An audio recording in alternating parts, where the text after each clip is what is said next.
Hello there, welcome to my views and news. Firstly, a good news for Ethiopian government.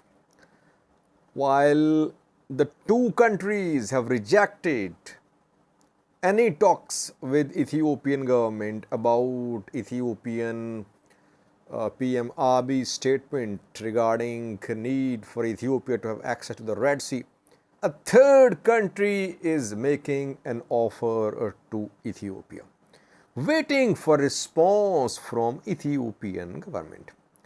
Secondly, Eritrea today took a position about Israel-Palestine war on the 7th of October. This war broke out. Since then, we have been waiting for official position of Eritrean government.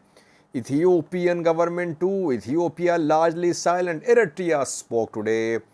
After almost 2 weeks, it has issued a statement after around 12 days of the start of war. The statement has come. Is Eritrea taking a pro-Palestine position or is it taking a neutral position?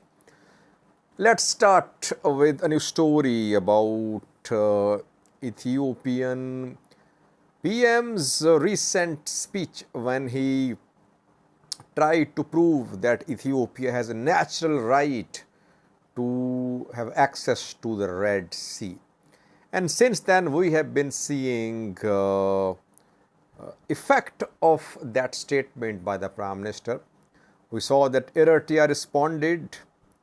PM Abiy's 45-minute long talk was mainly focused at Eritrea. Without naming Eritrea, he tried to prove that Ethiopia has a right to gain access to the Red Sea through Eritrea.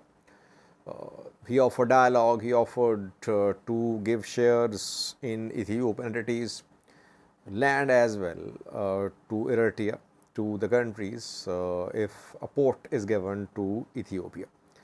Eritrea responded with a brief statement saying that no talks. And before the official statement, we saw some tweets from an Eritrean ambassador, tweets about territorial integrity and sovereignty of Eritrea. So Eritrea saw PM Abiy's statement as an attack on Eritrean national integrity, territorial integrity and sovereignty. Eritrea rejected talks with Ethiopia. It did not make any offer of talks to Ethiopia. Then came statement from Somalia. Somalia playing the second fiddle to Eritrea these days, because Eritrea is training, Eritrea is hosting Somalia's military. Somalia's State Minister for Foreign Affairs said that Somalia's territorial integrity and sovereignty was not open to discussions. So Somalia also said no. But a third country is ready to give access to the Red Sea to Ethiopia. Which third country? Djibouti. Djibouti has confirmed that it is ready to talk to Ethiopia.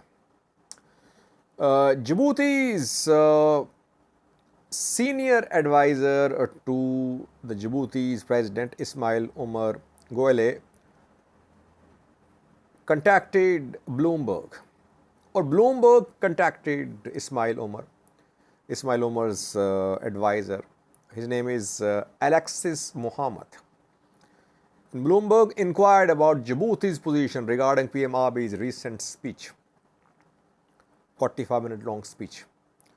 Interestingly, Alexis Mohammed was very flexible.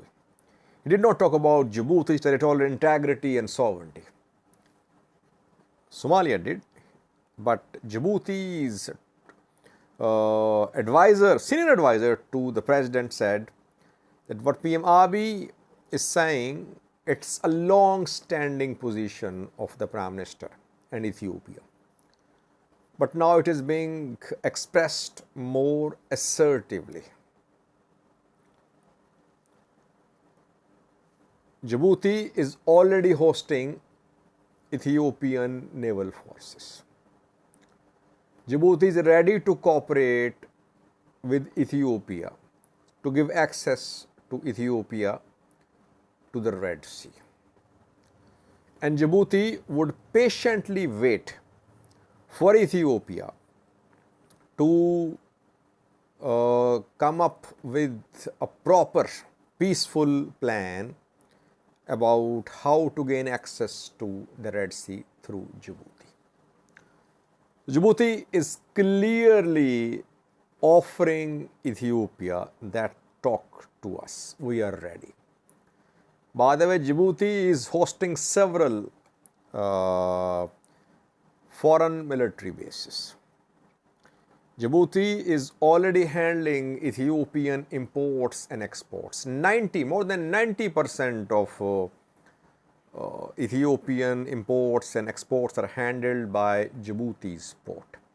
Djibouti relies on the port fees. If Ethiopia chooses a new port, like port in Eritrea, port in Kenya, port in Somaliland, Djibouti's economy would be, it would suffer a damage. So Djibouti is ready. Now, it would be interesting to see Ethiopian government's response. If Ethiopian government is only interested in gaining access to the Red Sea, it would negotiate with Djibouti.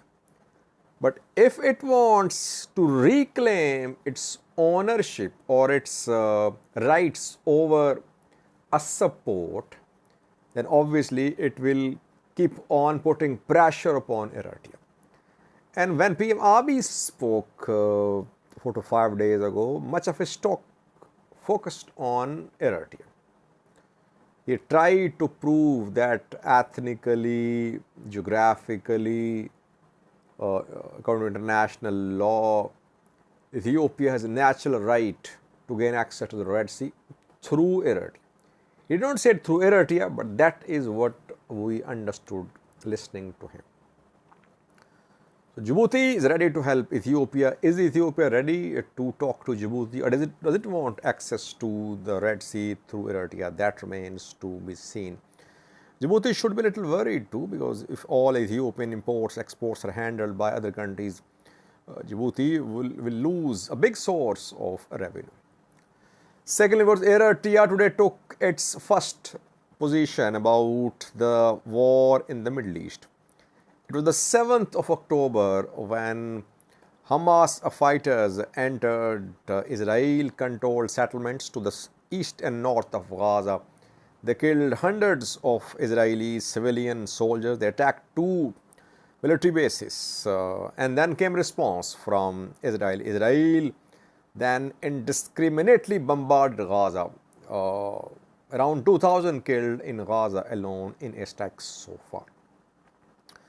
And since the start of this war, we saw that Ethiopian Eritrean governments have remained silent.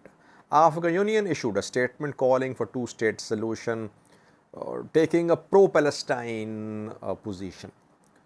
Ethiopia was told to condemn attacks by Israeli ambassador to Ethiopia. He asked Ethiopia to condemn attacks by Hamas on Israelis. Ethiopia did not condemn attacks. Eritrea was silent, and today Eritrean Information Ministry issued a statement. The ministry's statement is about Israel-Palestine war. So what is Eritrea saying?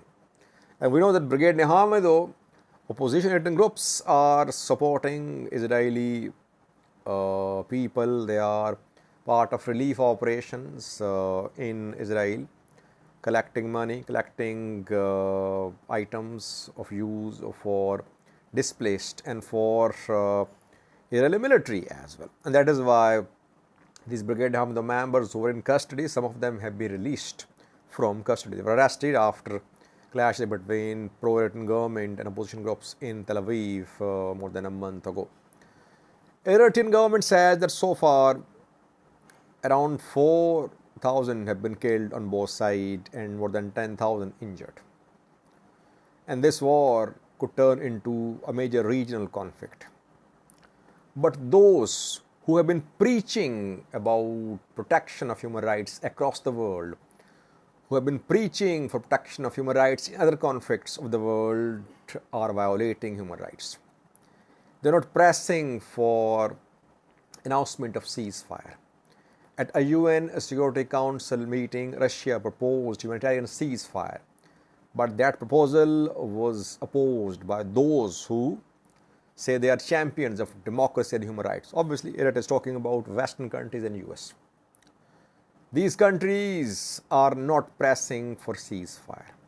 They want the conflict to continue. So, through this statement, Eritrea once again found an opportunity to criticize the West and US. Secondly, what about Israel and Palestine? Which country is in the right?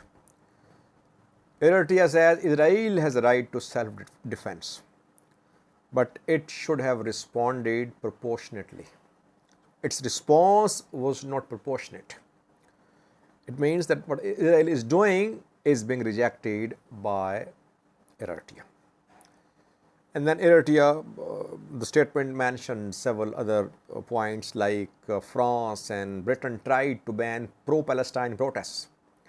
EU tried to ban material which would be anti-Israel, material on mainstream channels and on social media.